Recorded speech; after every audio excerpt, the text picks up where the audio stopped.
उसने 2 उँगलियां अंदर डाल दी, अंदर बाहर करने लगा। मैं तड़प उठी, राहुल, और तेज, मुझे चाहिए तू। वो हंसा, अपनी चड्डी उतारी, उसका तना हुआ, मोटा, लंबा। मैंने हाथ से पकड़ लिया, सहलाने लगी। वो कराह रहा था। फिर उसने मेरी टांगें। नमस्ते दोस्तों, मैं आपकी मखमली भाभी। मेरा नाम मेघा है। उम्र मेरी ठीक ठाक 22 साल की है। शादी को 5 साल हो चुके हैं। मेरी त्वचा इतनी नरम, मुलायम और चमकदार है कि घर के लोग, पड़ोसी, यहाँ तक कि राजेश के दोस्त भी मुझे मखमली भाभी कहकर पुकारते हैं। जब मैं साड़ी पहनकर चलती हूँ तो लगता है जैसे कोई मखमल का कपड़ा हवा में सरक रहा हो। मेरी कमर थोड़ी पतली है, छाती थोड़ी भारी, और चेहरे पर वो हल्की हल्की मुस्कान जो लोग कहते हैं कि देखते ही मन में कुछ कुछ हो जाता है। लेकिन मैं ऐसी नहीं हूँ। मैं बहुत सीधी सादी घरेलू औरत हूँ। राजेश मेरे पति हैं। वो सरकारी दफ्तर में क्लर्क हैं। सुबह जाते हैं, शाम को थके हारे लौटते हैं। लेकिन उनका एक बहुत पुराना दोस्त है, राहुल। राहुल राजेश का बचपन का यार है। दोनों साथ स्कूल गए, साथ कॉलेज गए। राहुल थोड़ा शहर की तरफ ज्यादा रहा, इसलिए उसकी बातचीत में थोड़ी चमक है, हंसी में थोड़ी शरारत। देखने में लंबा चौड़ा, गोरा, आंखें बड़ी बड़ी, और जब वो मुस्कुराता है तो लगता है जैसे कोई बात छुपा रहा हो। वो अक्सर हमारे घर आता जाता रहता है। लेकिन इस बार बात कुछ अलग थी। वो दिन था जब राहुल फोन करके बोला।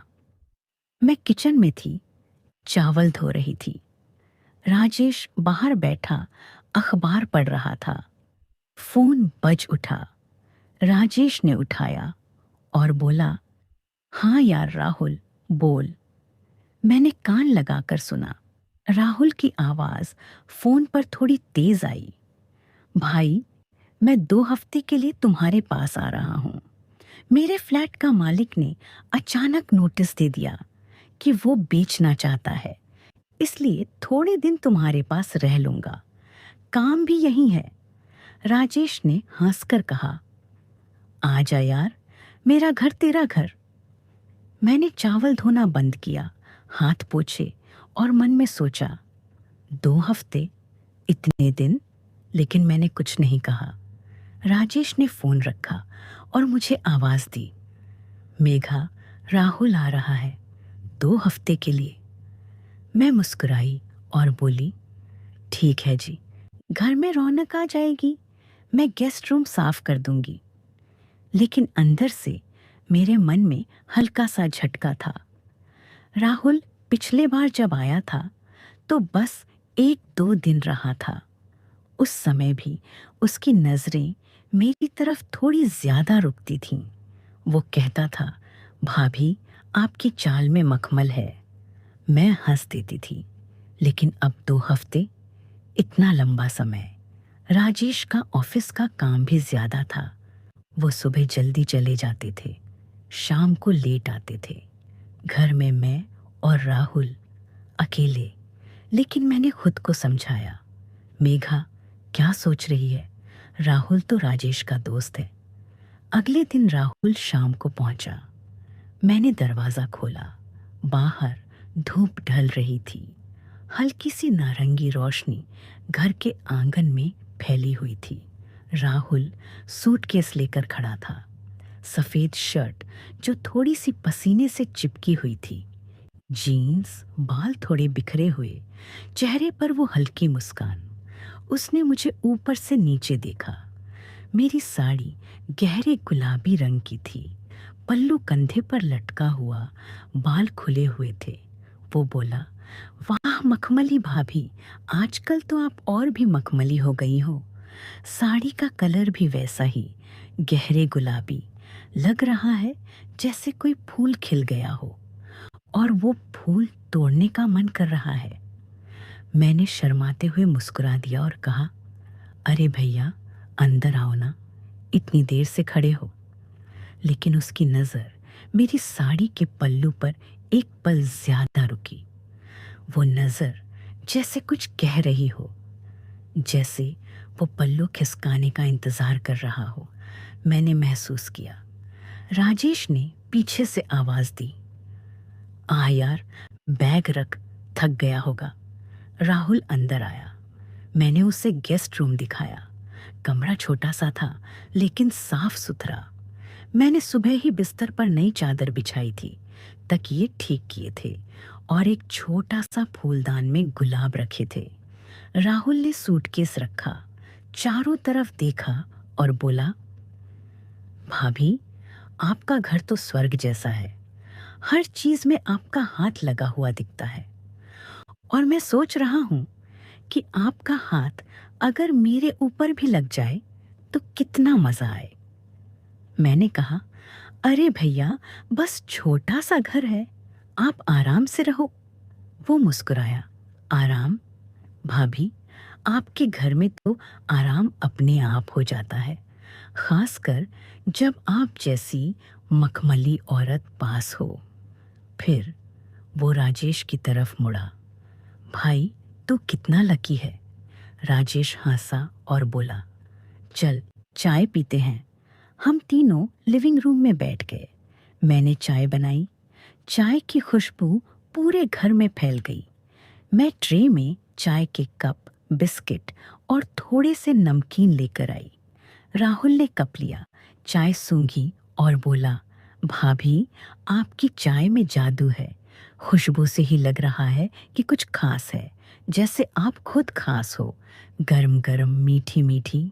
मैंने कहा, सिर्फ चाय है भैया, इसमें इलायची ज्यादा डाली है। वो हंसा, इलायची? वाह भाभी, आपका हाथ लग जाए तो कोई चीज़ भी स्वादिष्ट हो जाती है। और मैं तो सोचता हूँ कि आपका हाथ अगर कहीं और लग जाए तो क्या स्वाद आएगा। राजेश ने ताली बजाई। सही कहा यार, मेरी मखमली भाभी का जादू ही अलग है। मैंने सिर झुकाकर मुस्कुरा दिया, लेकिन मन में एक हल्की सी लहर उठी। ये हाथ लग जाए और कहीं और की बातें। राहुल साफ साफ लाइन मार रहा था। वो मुझे पसंद करता था और वो छुपा भी नहीं रहा था। चाय पीते पीते बातें शुरू हुईं। राहुल ने बताया कि उसकी जॉब में कितनी टेंशन है।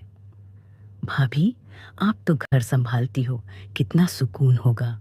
मैं तो दिन भर दौड़ता रहता हूँ। कभी कभी तो लगता है कि जिंदगी रुक गई है, लेकिन आपके पास आकर लगता है कि सब रुक जाना चाहिए, बस आपकी तरफ देखता रहूं। मैंने कहा, सुकून? घर संभालना भी दौड़ ही तो है भैया। राहुल ने राजेश की तरफ देखा और बोला, भाई, तू भाग्यशाली है।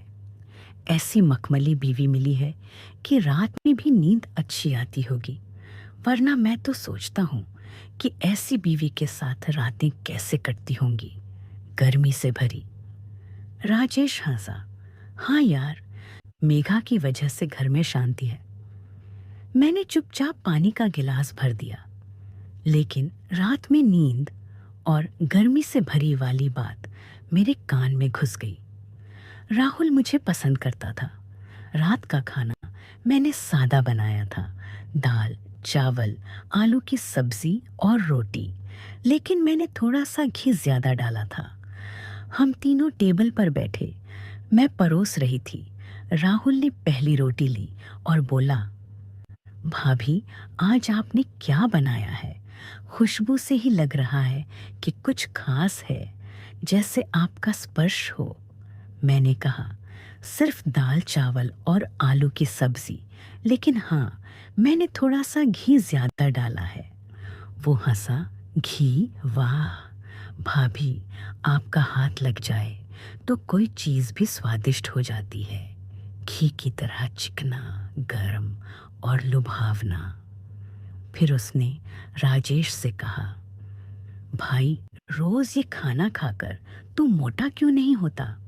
भाभी का हाथ जादुई है, और मैं तो सोचता हूँ कि भाभी का पूरा शरीर ही जादुई होगा। राजेश ने मुंह में कौर भरते हुए कहा, यार, मैं तो रोज खाता हूँ। खाना खाते खाते राहुल ने अपनी ऑफिस की कहानियां सुनाई। भाभी, आप जैसी समझदार औरत घर में हो तो आदमी को कितना बल मिलता है। मैं तो अकेला हूँ। रात को सोते हुए भी लगता है कि कोई बात करने वाला नहीं, लेकिन आपसे बात करके तो मन ही नहीं करता कि बात खत्म हो। मैंने कहा, भैया, आपकी उम्र है, अच्छी लड़की मिल जाएगी। वो बोला, अच्छी लड़की? भाभी, अच्छी तो आप हो। आपकी बातें, आपकी हंसी, आपका ये मखमली अंदाज, कोई भी आदमी फंस सकता है। लेकिन आप तो राजेश की हो, वरना मैं तो फंस ही चुका हूँ। उसकी आंखों में वो चमक थी। वो मुझे पसंद करता था और वो लाइन मार रहा था, साफ लेकिन मजाक के रूप में। खाना खत्म होने के बाद राजेश थक गया था। वो बोला, यार, मैं सो जाता हूँ, तुम दोनों बातें कर लो, और अंदर चला गया। मैं और राहुल बालकनी में बैठ गए। हवा ठंडी थी। मैंने अपनी साड़ी का पल्लू कस लिया। राहुल ने कहा, भाभी, आप बैठो ना आराम से। इतना पास क्यों खड़ी हो? डर लग रहा है क्या, या फिर डरने का मजा आ रहा है? मैं हंस दी। डर नहीं भैया, बस ठंड लग रही थी। वो थोड़ा पास सरक आया। देखो, मैं तो भाई का दोस्त हूँ, आप बिल्कुल फ्री रहो। अगर कोई बात हो, कोई मदद चाहिए, मैं पूरा का पूरा हाजिर हूँ, रात भर भी। उसकी आवाज में वो नरमी थी जो लगता था जैसे कोई छुपा हुआ मतलब हो। वो लाइन मार रहा था, पूरा का पूरा, और रात भर में मसाला भरकर। मैंने मन में सोचा, ये क्या कह रहा है? लेकिन मैंने कहा, हाँ भैया, आप जैसे दोस्त मिलना बड़ी बात है। बालकनी में हम काफी देर तक बैठे। राहुल ने अपनी पुरानी यादें सुनाई, लेकिन हर याद को वो मेरी तरफ मोड़ देता। भाभी, आप राजेश को कितना संभालती हो? वो कहता है कि तुम्हारे बिना घर सूना लगता है, लेकिन मैं तो सोचता हूँ कि आपके साथ घर भरा भरा लगेगा। मैंने कहा, वो तो मेरा पति है भैया। वो चुप हो गया, फिर बोला, फर्ज से ज्यादा कुछ होता है भाभी। आपकी मुस्कान देखकर लगता है कि आपका दिल बहुत बड़ा है, और मैं तो उस दिल में घुसना चाहता हूँ। उस रात मैं बिस्तर पर लेटी तो नींद नहीं आई। राजेश बगल में सो रहे थे। राहुल गेस्ट रूम में था। मन में बार बार उसकी बातें घूम रही थीं। मखमली, मलाई, पूरा का पूरा फंस चुका हूँ। वो मुझे पसंद करता था, लाइन मार रहा था, मसाला डाल रहा था। लग रहा था जैसे कोई तूफान आने वाला हो। लेकिन मैंने खुद को समझाया, मेघा, ये सिर्फ बातें हैं। सुबह उठी तो राजेश ऑफिस के लिए तैयार हो रहा था। मैंने नाश्ता बनाया। राहुल किचन में आ गया। भाभी, मदद करूं? वो मेरे पास आ खड़ा हुआ। अरे, 2 लोग तो जल्दी हो जाएगा, और आपके पास खड़े होने का मौका भी मिल जाएगा। उसने चाय का बर्तन उठाया। हाथ मेरे हाथ से टकराया, बस एक पल। लेकिन उस पल में उसने कहा, भाभी, आपका हाथ कितना नरम है, जैसे मक्खन। लगता है छूते ही पिघल जाऊं। मैंने हाथ खींच लिया। चलो, नाश्ता हो जाए। राजेश बाहर अखबार पढ़ रहा था। वो कुछ नहीं देखा, लेकिन मेरा दिल धड़क रहा था। राहुल लाइन मार रहा था, और वो मसाला बढ़ा रहा था। दिन भर घर के कामों में लगा रहा, लेकिन राहुल हर जगह था। कभी रसोई में, भाभी आपकी पीठ पर पसीना बहुत सुंदर लग रहा है चिपक कर। कभी लिविंग रूम में, भाभी आपकी उंगलियां भी मखमली हैं, छूने का मन करता है, लेकिन वो छूता नहीं था, बस कहता था। शाम को बालकनी में, भाभी आपकी साड़ी का पल्लू संभालो, खिसक रहा है, वरना मैं संभाल लूंगा। रात को राजेश सो जाने के बाद फिर वही बालकनी, फिर वही बातें। भाभी आप जैसी औरत मिलती तो शायद सेटल हो जाता आपकी गर्मी में। इस तरह दिन गुजरते गए। मैं खुद से भी छुपा रही थी। मैं भी राहुल को पसंद करने लगी थी। इस तरह दिन गुजरते गए, लेकिन अब कुछ बदलने लगा था। अगली सुबह जब राजेश ऑफिस चले गए तो मैं किचन में खड़ी चाय बना रही थी। मेरी साड़ी आज हल्की लाल वाली थी, पल्लू थोड़ा सा ढीला रखा था। राहुल किचन में आया, बाल बिखरे हुए, मुस्कुराता हुआ। वो बोला, भाभी आज की साड़ी तो आग लगा रही है, लाल रंग में आप और भी मखमली लग रही हो। मैंने पहले वाली तरह शर्माकर नहीं मुस्कुराया। इस बार मैंने उसकी आंखों में देखकर कहा, भैया लाल रंग तो आपकी नज़रों में चढ़ा हुआ है, वरना मैं तो रोज़ वैसी ही हूँ, लेकिन आपकी तारीफ सुनकर लगता है जैसे चाय में चीनी ज़्यादा पड़ गई हो। राहुल चौंक गया, उसकी आंखें चमक उठीं। वो पास आकर बोला, भाभी आज आप भी लाइन मार रही हो, वाह, मेरा दिल तो पिघल गया।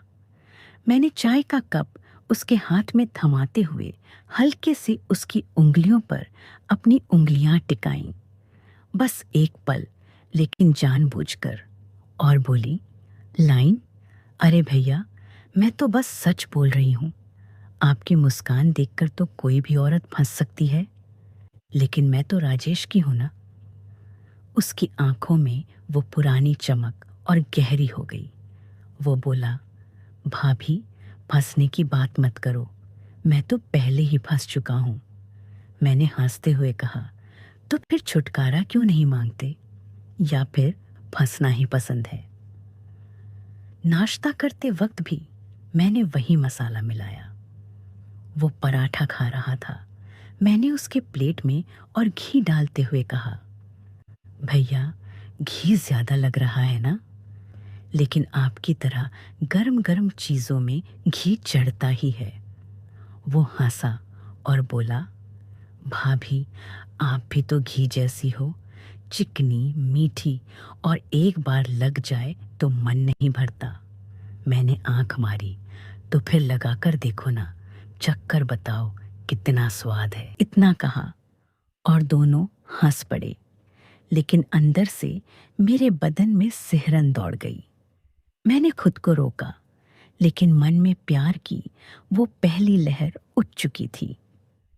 दोपहर को मैं लिविंग रूम में सोफे पर बैठी किताब पढ़ रही थी। राहुल आया और बगल में बैठ गया। पहले वो दूर बैठता था, आज पास आकर बोला, भाभी किताब पढ़ रही हो, मैं भी पढ़ लूं?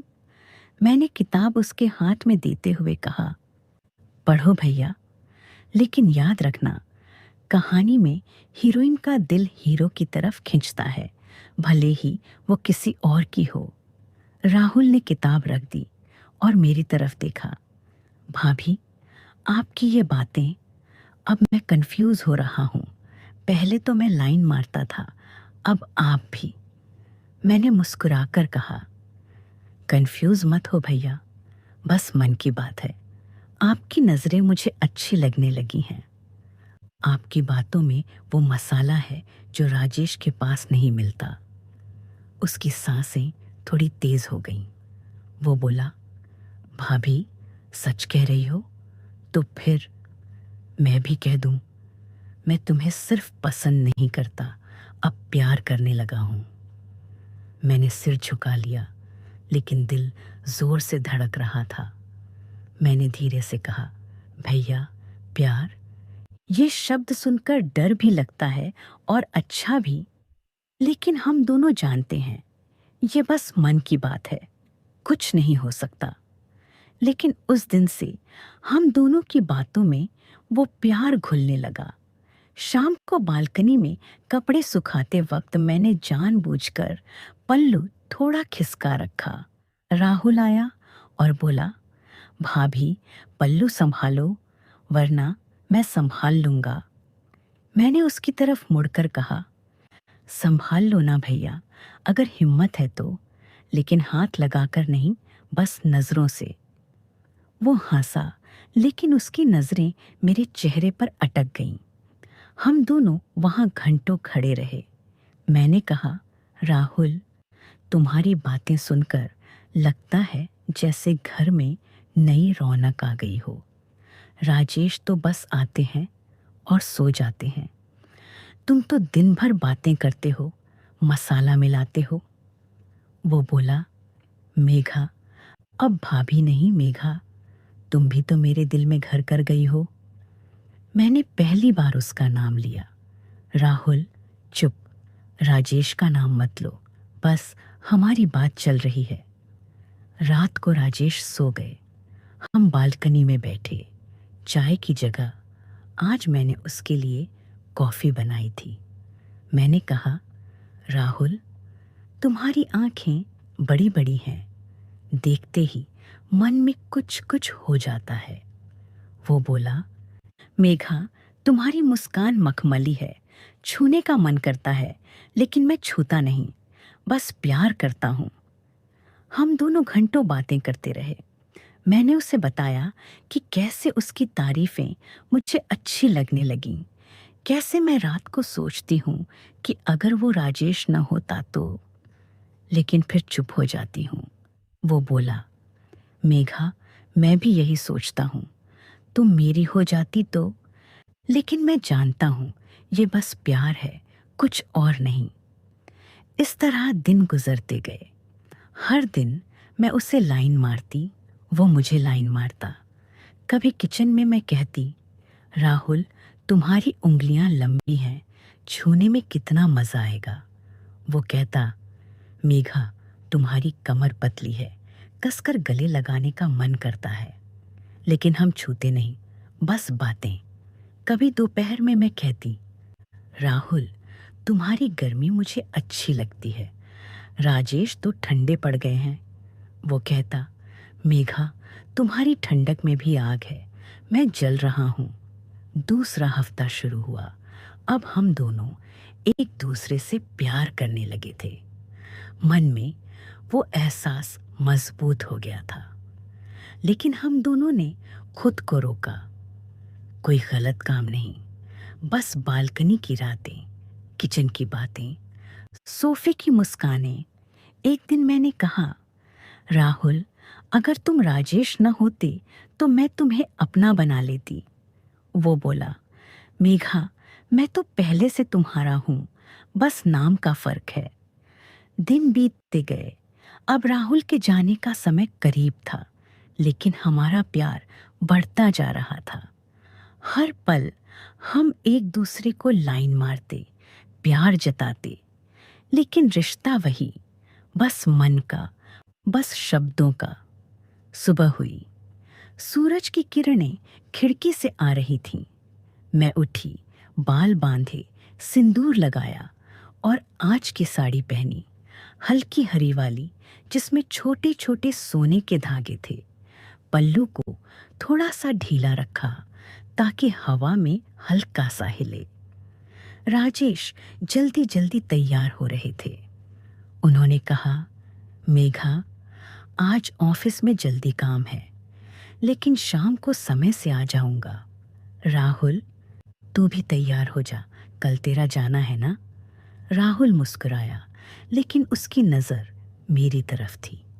मैंने चाय का कप राजेश को देते हुए राहुल की तरफ एक इशारा किया, आंख से ही, जैसे कह रही हूं, जाना मत, रुक जा। राहुल ने भी आंख से जवाब दिया, पलक झपकाकर, जैसे कह रहा हो, मैं रुकना चाहता हूं, तेरे लिए। राजेश चले गए। घर में सिर्फ मैं और राहुल।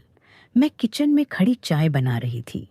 राहुल आया, पास खड़ा हो गया। वो बोला, मेघा, आज की साड़ी में तू और भी हरी भरी लग रही है, जैसे कोई बगीचा। मैंने चाय का कप उसके हाथ में थमाया और उंगलियों को एक पल के लिए उसकी उंगलियों पर टिकाया। बस इशारा, छूते हुए नहीं, लेकिन इतना कि गर्मी महसूस हो। मैंने मुस्कुराकर कहा, राहुल, तू भी तो आजकल हरे भरे लगने लगा है मेरी नज़रों में। लेकिन कल तेरा जाना। मैंने वाक्य अधूरा छोड़ दिया, बस नज़र से इशारा किया, जैसे पूछ रही हूं, क्या सच में जाना है? वो मेरी आंखों में देखकर बोला, मेघा, जाना तो है, लेकिन मन नहीं मान रहा। हम दोनों काफी देर तक किचन में खड़े रहे।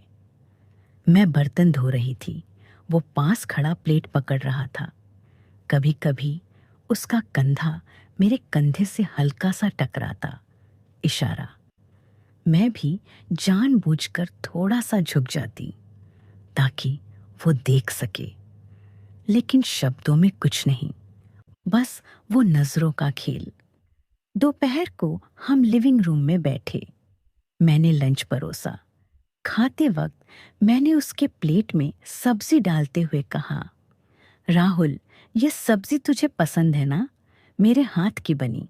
वो बोला, मेघा, तेरा हाथ तो जादू है, लेकिन तू खुद तो उससे भी मीठी है। मैंने आंख से इशारा किया, पलक झपकाकर, जैसे कह रही हूं, तो फिर चख कर देख। लेकिन बस इशारे से। वो भी मुस्कुराया और नजर से जवाब दिया। खाना खत्म होने के बाद मैं सोफे पर बैठी। राहुल बगल में आ बैठा। टीवी बंद था। हम चुपचाप बैठे रहे। मैंने अपना पैर थोड़ा सा आगे बढ़ाया, उसके पैर के पास। इशारा। वो भी अपना पैर सरकाया, हल्का सा स्पर्श। बस इतना कि दिल धड़क जाए, लेकिन कोई गलत शब्द नहीं। हम दोनों की सांसें सुनाई दे रही थीं। मैंने धीरे से कहा, राहुल, कल तू जाएगा तो घर सूना लगेगा। वो बोला, मेघा, तू भी तो सूनी हो जाएगी मेरे बिना। बस इतना, और फिर नजरों का सिलसिला। शाम ढलने लगी। मैं बालकनी में कपड़े सुखा रही थी। राहुल आ गया। हवा तेज थी। मेरी साड़ी का पल्लू हल्का सा उड़ रहा था। वो बोला, मेघा, पल्लू संभाल, वरना हवा ले जाएगी। मैंने उसे देखकर इशारा किया, आंखों से ही, जैसे कह रही हूं, तू संभाल ले, लेकिन हाथ नहीं, नजर से। वो पास आया, लेकिन छुआ नहीं, बस खड़ा रहा, देखता रहा। मैंने जानबूझकर पल्लू थोड़ा और खिसकने दिया। उसकी नजर वहां अटक गई। हम दोनों घंटों वहां खड़े रहे। हवा चलती रही, पंखे की तरह हमारी नजरें घूमती रहीं। मैंने इशारे से कहा, हाथ से इशारा करके, रुक जा, मत जा। वो भी सिर हिलाकर इशारा किया, रुक जाऊंगा तेरे लिए। रात हुई। राजेश लेट आए, थके हुए थे। राहुल ने मेरी तरफ देखा। मैंने नजर से इशारा किया, मत जाना। राजेश ने कुछ नहीं देखा।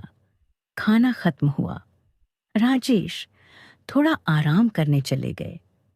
मैं और राहुल बालकनी में। चांदनी थी। मैंने कहा, राहुल, आज रात आखिरी है, लेकिन मन नहीं मान रहा। वो पास आया, बस इतना पास कि उसकी सांस मेरे बालों को छू रही थी। इशारा। वो बोला, मेघा, मैं भी नहीं जाना चाहता। हम दोनों चुपचाप खड़े रहे। मेरी उंगली उसकी उंगली के पास थी, हल्का सा स्पर्श। बस इशारा, कोई गलत शब्द नहीं। दिल की धड़कन तेज थी।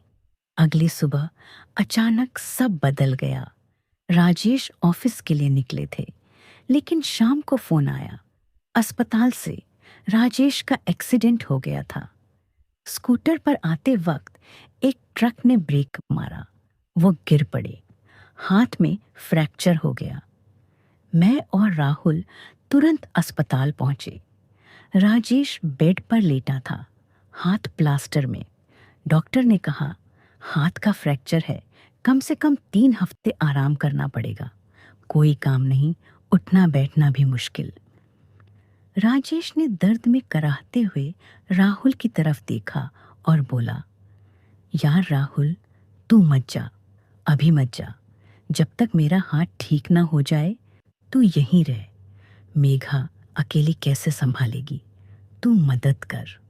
राहुल ने मेरी तरफ देखा।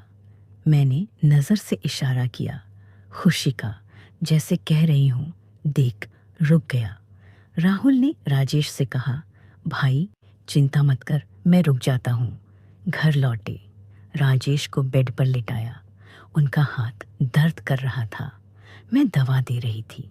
राहुल पानी का गिलास ला रहा था। राजेश बोला, मेघा, राहुल अब 3 हफ्ते और रहेगा, वो मदद करेगा, तू अकेली मत थकना। मैंने मुस्कुराकर कहा, जी ठीक है। लेकिन मन में तूफान था। अब राहुल रुक गया था और राजेश के आड़ में हम दोनों के इशारे अब और आसान हो गए थे। उस रात राजेश दवा खाकर सो गए। उनका हाथ प्लास्टर में था, सो नहीं पा रहे थे आराम से। मैं और राहुल बाहर बालकनी में। अब वो इशारे और गहरे हो गए। मैंने उसके पास खड़े होकर इशारा किया, हाथ से, जैसे कह रही हूं, आ, पास आ। वो पास आया। उसकी छाती मेरी पीठ से हल्का सा टकराई। इशारा। मैंने सिर घुमाकर नजर से कहा, राहुल, अब तो रुक गया, अच्छा हुआ। वो भी इशारे से जवाब दिया, आंखों से, जैसे कह रहा हो, तेरे लिए रुका हूं, अब और पास। मेरी उंगली उसकी कमर पर हल्का सा लगी, बस स्पर्श का इशारा। अगले दिन से दिन ऐसे बीतने लगे। सुबह मैं राजेश को नाश्ता खिलाती, राहुल मदद करता, लेकिन बीच बीच में हमारा इशारों का खेल चलता। मैं राहुल को चाय देते वक्त उंगलियों से इशारा करती, तू अच्छा लग रहा है आज। वो नजर से जवाब देता, तू तो हमेशा मखमली है। राजेश बेड पर लेटा रहता, कुछ नहीं देखता। दोपहर को मैं दवा देती, राहुल राजेश को सहारा देता। लेकिन मेरी साड़ी का पल्लू जानबूझकर राहुल की तरफ सरक जाता। वो इशारे से कहता, पल्लू फिर से। मैं मुस्कुराकर इशारा करती, संभाल ले नजर से। शाम को बालकनी में हम तीनों बैठते। राजेश दर्द से कराहता, मैं उसे सहलाती, लेकिन राहुल की नज़र मेरी कमर पर। मैं इशारे से कहती, देख, लेकिन छू मत। वो भी नज़र से जवाब, देख रहा हूं और मन कर रहा है। रात को राजेश सो जाते, तब हम दोनों का समय। मैं उसके गेस्ट रूम के पास जाती, दरवाजे पर खड़ी होकर इशारा करती, हाथ से, जैसे कह रही हूं, आ, बात कर। वो बाहर आता। हम पास पास खड़े, उसका हाथ मेरे हाथ के पास। स्पर्श का इशारा, मेरी सांस उसकी गर्दन पर, गर्मी का इशारा।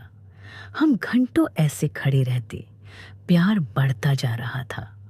अब शारीरिक होने लगा था, लेकिन सिर्फ इशारों में। नजरों का स्पर्श, उंगलियों का हल्का टकराव, शरीरों की गर्मी, सांसों का मिलना। कोई गलत शब्द नहीं, बस वो चुपके चुपके इशारे जो दिल को आग लगा देते थे। इस तरह 3 हफ्ते बीतने लगे। हर दिन नया इशारा। कभी मैं उसके सामने झुककर कुछ उठाती, वो पीछे से देखता, इशारा। कभी वो मेरी पीठ के पास से गुजरता, हवा की तरह छू जाता, इशारा। राजेश के आड़ में हमारा प्यार अब और गहरा हो गया। लेकिन हम दोनों जानते थे, ये इशारे ही काफी हैं। कुछ और नहीं। तो सुनिए, उस दिन के बाद जब राजेश का हाथ प्लास्टर में था और वो बेड पर लेटे रहते थे, घर की दिनचर्या थोड़ी बदल गई थी। लेकिन मेरे और राहुल के बीच वो इशारों का खेल और भी तेज हो गया था।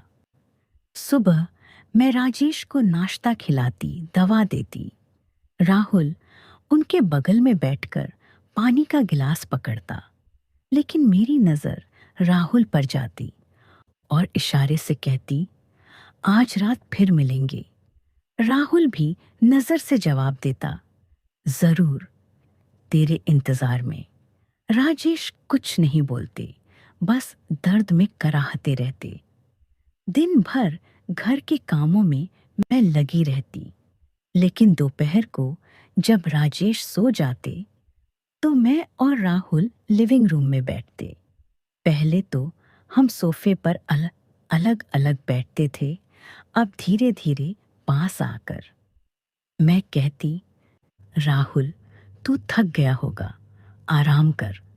वो इशारे से कहता, हाथ से इशारा करके तेरे पास बैठकर आराम मिलता है। मैं भी पास सरक जाती।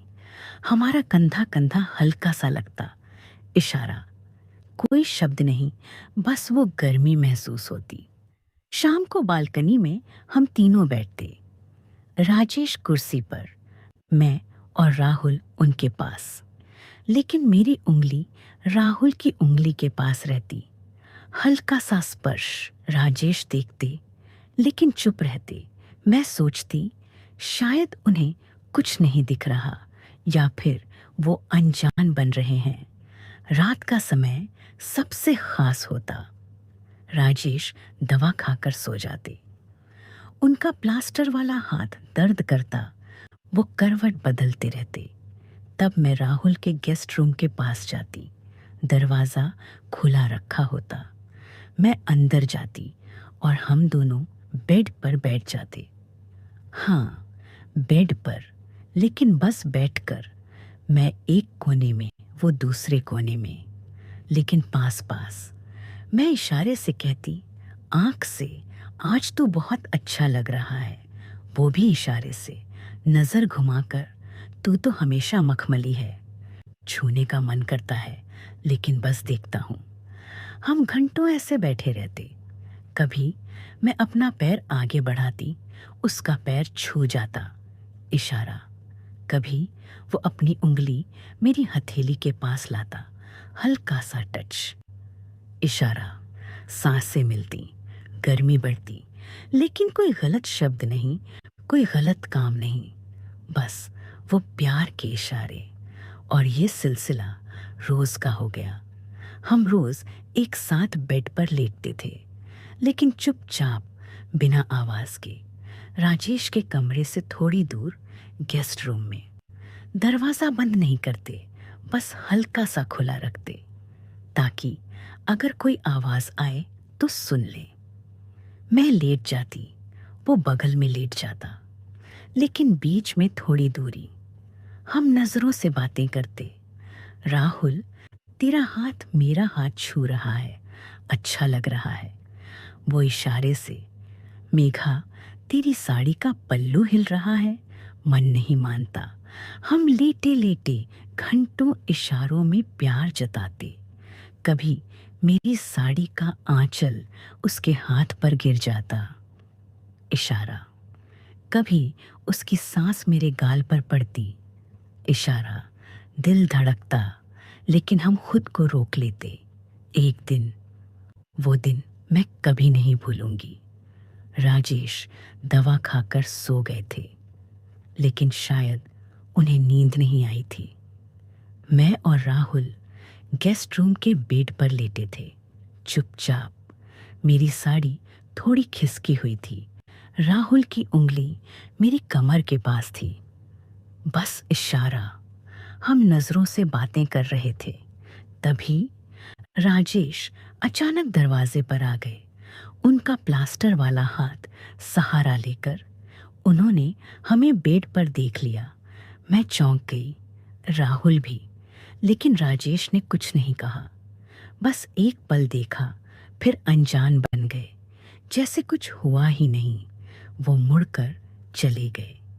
हम दोनों समझ नहीं पाए, क्यों? वो चुप क्यों रहे?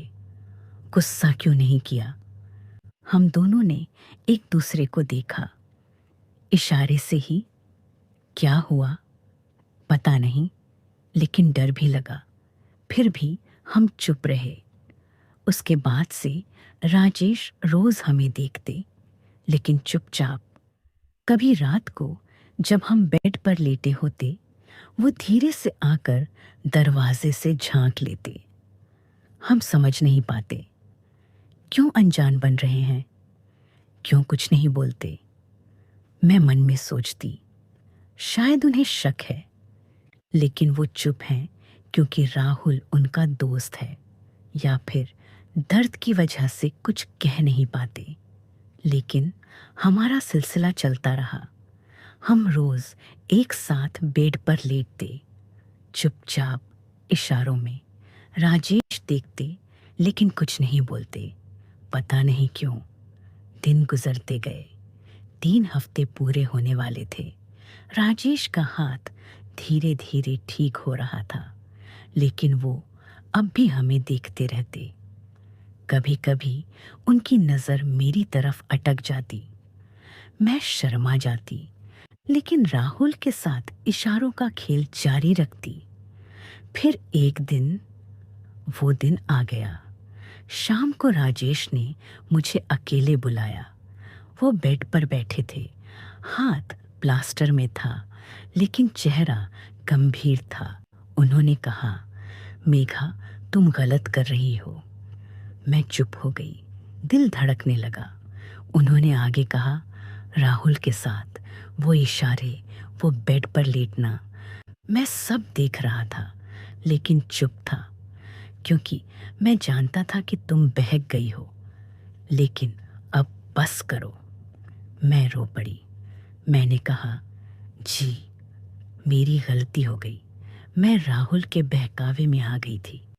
प्यार का वो एहसास, लेकिन अब नहीं करूंगी। उस रात हम तीनों बैठे। राजेश ने राहुल से भी कहा, यार, तू मेरा दोस्त है, लेकिन ये गलत है। राहुल ने सिर झुका लिया। फिर मैं और राजेश अकेले बैठे। हम दोनों ने बात की। मैंने रोते हुए कहा, राजेश, मुझे माफ कर दो। मैं उसके बहकावे में आ गई थी। अब ऐसा नहीं करूंगी। राजेश ने मुझे गले लगाया। उन्होंने कहा, मेघा, जिंदगी में टेम्पटेशन आती है, लेकिन सच्चाई और वफादारी सबसे बड़ी है। हम समझौता करते हैं, तू आगे से कभी ऐसा नहीं करेगी। मैं भी तुझे पूरा विश्वास दूंगा। हम दोनों ने हाथ मिलाया। समझौता हो गया। राहुल अगले दिन चला गया। मैंने उससे विदा करते वक्त इशारे से भी कुछ नहीं कहा, बस मुस्कुराकर कहा, अच्छे से जाना भैया। और इस तरह कहानी का अंत आ गया। मोरल ऑफ द स्टोरी, जिंदगी में कितनी भी टेम्पटेशन क्यों ना आए, कितने भी मीठे इशारे क्यों ना हों, लेकिन पति पत्नी के रिश्ते में वफादारी सबसे ऊपर है। बहकावे में आना आसान है, लेकिन सच्चाई से वापस लौटना ही असली मखमली दिल की निशानी है।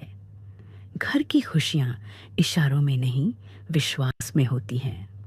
अगर आपको मेरी कहानी अच्छी लगती है और आप भी ऐसी ही कहानी बनाकर रुपए कमाना चाहते हैं, तो हम आपको बेच रहे हैं एक फुल कोर्स, जिसे आप डिस्क्रिप्शन में व्हाट्सएप नंबर दिया गया है। खरीदते ही आप सारा फंडा सीख जाएंगे। आपकी प्यारी रसीली भाभी लाइक कर दो, ज्यादा नहीं, 500 लाइक बस। लव यू आप सब।